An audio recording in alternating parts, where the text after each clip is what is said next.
नमस्कार, आप देखना शुरू कर चुके हैं पब्लिक वाणी। आज हम चर्चा करेंगे कि सिया अध्यक्ष और सचिव व प्रमुख सचिव का विवाद इतना अधिक बढ़ गया कि आज सिया अध्यक्ष शिवनारायण सिंह चौहान के कक्ष में ताला डाल दिया गया।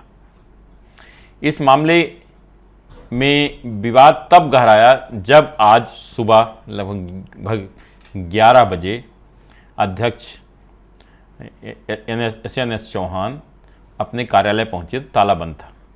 जब उन्होंने इस संबंध में गार्ड से पूछा कि भाई ताला क्यों बंद है, तो बोले साहब प्रशासनिक अधिकारी ने ताला बंद करने के लिए कहा है। जब उन्हें प्रशासनिक अधिकारी को बुला के पूछा, ये सब बात वहीं खड़े खड़े हो रही अध्यक्ष के सामने, क्योंकि ताला बंद था। तो उन्होंने कहा साहब ऊपर से निर्देश हैं। तो उन्होंने कहा भाई ऊपर से किसके निर्देश हैं? तो उसमें कुछ नहीं बोले। अब बोले क्या प्रमुख सचिव के निर्देश हैं? प्रशासनिक अधिकारी कुछ नहीं बोले। इसके बाद अध्यक्ष वहां से चले आए। आने के बाद उन्होंने प्रदेश के मुख्य सचिव अनुराग जैन से बात की और पूरे घटनाक्रम के बारे में जानकारी दी। अनुराग जैन ने मामले को गंभीरता से लेते हुए तत्काल प्रमुख सचिव नवनीत मोहन कोठारी से बात की, जो कि शायद इस समय छुट्टी पर हैं, और पूछा कि आखिर घटनाक्रम क्या है। दोनों के बीच क्या बातचीत हुई इसका पता नहीं चल सका, लेकिन 3:30 बजे ताला खोल दिया गया। और प्रमुख सचिव नवनीत मोहन कोठारी ने सिया अध्यक्ष एस चौहान को फ़ोन लगाकर बताया कि साहब वहाँ बिजली की कुछ गड़बड़ी थी, क्योंकि शॉर्ट सर्किट हो रहा था। इस कारण बिजली वाले को बुलाने के लिए, ठीक करने के लिए कमरा बंद किया गया था। कहीं कोई कमरा बंद करने का हमारा इरादा नहीं, ना कोई विवाद की स्थिति है। तब जाकर कमरे में बैठ गए। लेकिन जब इस संबंध में एस चौहान से पूछा गया तो उन्होंने कहा कि जब मैंने भ्रष्टाचार के यहाँ उजागर किए, अब जो कुछ वहाँ हुआ या हो रहा है वो उजागर न हो, इस कारण इस तरह की घटना की जा रही है। उनसे पूछा गया कि भाई ये तो बताया जा रहा है कि बिजली की शॉर्ट सर्किट हो रही थी, वहाँ कुछ गड़बड़ी थी, करंट आ सकता था। उन्होंने कहा नहीं, सब कुछ सामान्य है, कहीं ऐसी स्थिति नहीं थी। जब इस संबंध में पब्लिक वाणी ने प्रमुख सचिव नवनीत मोहन कोठारी से बात की तो नवनीत मोहन कोठारी ने कहा कि ऐसा कोई बात नहीं है, ना उसमें ताला लगाया गया। ताला इसलिए लगाया गया था कि सवेरे उनको प्रशासनिक अधिकारी ने फ़ोन करके बताया कि अध्यक्ष के कमरे में शॉर्ट सर्किट हो रहा है, कहीं ऐसा नहीं कि पानी आ गया हो, करंट आ जाए, तो इसलिए किसी बिजली वाले को बुला के देख लिया जाए, तब उसके बाद उन्हें बैठने के कहा जाए, क्योंकि कहीं ऐसा नहीं कि अगर कहीं शॉर्ट सर्किट हो गया, कुछ कोई घटना हो जाए या वहाँ महत्वपूर्ण कागज रखे हों, जल जाए, इस कारण कमरा बंद किया गया था। और बाद में फिर कमरा खोल दिया गया, कहीं कोई विवाद की स्थिति नहीं है। आखिर ये सब घटनाक्रम क्यों हो रहा है कि वहीं आखिर क्यों ताला बंद? अगर हम मान लीजिए शॉर्ट सर्किट ही था या बिजली की कोई गड़बड़ी थी, तो क्या जरूरत थी ताला बंद करने की? भाई लाइनमैन को बुलाते या जो भी बिजली कर्मचारी होता है उसको बुलाते, ठीक करा देते। इसमें तो ताला बंद करने की क्या जरूरत थी? अगर ताला बंद किया गया, इसका मतलब है कहीं ना कहीं कुछ दाल में काला जरूर है।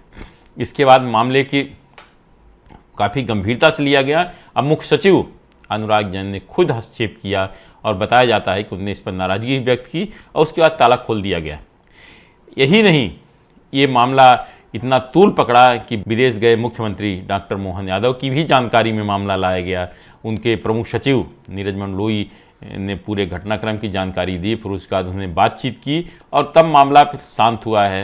हालांकि इस संबंध में जब पब्लिक वाणी ने सिया अध्यक्ष एस चौहान से बात किया तो उनका कहना है कि मैं कार्यालय इसलिए गया था क्योंकि बैठक के 65 दिन से ज़्यादा हो चुके हैं, 7 मई के बाद कोई बैठक नहीं हुई। नियम ये कहता है कि 45 दिन में बैठक होनी चाहिए। अगर कोई आवेदन है तो 45 दिन में उसका निराकरण नहीं होता तो अपने आप अनुमति मान ली जाती है, या तो अनुमति मान ली जाती है या निरस्त कर दी जाती।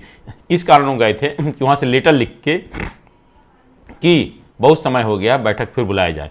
हालांकि उनका ये भी कहना था कि मैंने कई बार लेटर लिखे लेकिन बैठक नहीं बुलाई गई, तो उन्हें रिमाइंडर के लिए कहा था कि बैठक बुलाई जाए ताकि जो लंबित मामले हो उसका निराकरण कर दिया जाए।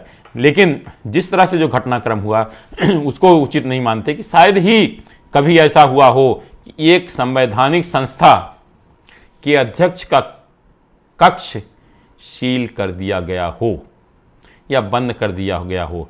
हालांकि वहाँ के अधिकारी कहते हैं कि कोई सील नहीं किया गया था, केवल ताला बंद था, अध्यक्ष थे नहीं। अब ये तो सब अपने अपने वो दे रहे हैं कि नहीं ऐसा नहीं है, अपने जो भी बात कर रहे हैं कि अपनी बचाव में लोग ये बात कर रहे हैं, लेकिन कहीं ना कहीं तो बात है कि आखिर क्यों ताला लगाया गया। इसके पहले कभी ऐसा नहीं होता था, आज ही अचानक क्यों हुआ? जब विवाद बढ़ता गया तब हुआ। कहीं ऐसा नहीं कि लोगों को शक हो कोई कागज निकल के चला जाए या कोई और ऐसी चीज़ हो जाए जिससे कि अधिकारियों को नीचा देखना पड़े या उनके साथ कहीं कोई गलत कार्रवाई ना हो जाए। लेकिन जो भी हो रहा कम से कम मध्य प्रदेश के लिए ठीक नहीं है, क्योंकि इससे ऐसा लगता है कि मध्य प्रदेश में प्रशासनिक अराजकता की स्थिति है, कोई किसी की सुन नहीं रहा। क्या यह चुनी हुई सरकार के लिए ठीक है? मैं कहता हूँ इस मामले में मुख्यमंत्री और मुख्य सचिव को तत्काल हस्तक्षेप कर विवाद समाप्त कराना चाहिए, क्योंकि सबका उद्देश्य है मध्य प्रदेश का विकास और केवल विकास। कोई नहीं चाहता, चाहे अधिकारी हो, कर्मचारी हो, नेता हो या किसी संस्था का अध्यक्ष हो, कि मध्य प्रदेश का विकास अवरुद्ध हो। अगर मध्य प्रदेश का विकास अवरुद्ध होगा तो बदनामी चुनी हुई सरकार की होती है और किसी की नहीं होती। मुख्यमंत्री की होती है, मंत्रिमंडल के सदस्यों की होती है और जनप्रतिनिधियों की होती है। ऐसे में जो कुछ भी स्थितियां बनी हैं, निश्चित रूप से ऐसी स्थिति नहीं बननी चाहिए, क्योंकि बहुत खराब स्थिति है। जिस तरह से सिया में जो विवाद चल रहा उसको लेकर पूरे देश भर में मध्य प्रदेश की चर्चा हो रही। हालांकि बहुत सारे मामलों में मध्य प्रदेश की चर्चा है, होती रहती है, लेकिन एक और मामला सामने आने के बाद इसने आखिर बदनामी तो मध्य प्रदेश की हो रही, मध्य प्रदेश सरकार की हो रही। तो मैं तो एक बार फिर कहूँगा कि मुख्यमंत्री और मुख्य सचिव को इसमें हस्तक्षेप कर मामले को तत्काल सुलझाना चाहिए। अगर 4 बर्तन है तो आवाज़ उसमें आती रहती, विवाद होते रहते, लेकिन ऐसा नहीं है कि रास्ता नहीं निकाला जा सकता है। इसके बैठ के बातचीत करके रास्ता निकाला जा सकता है।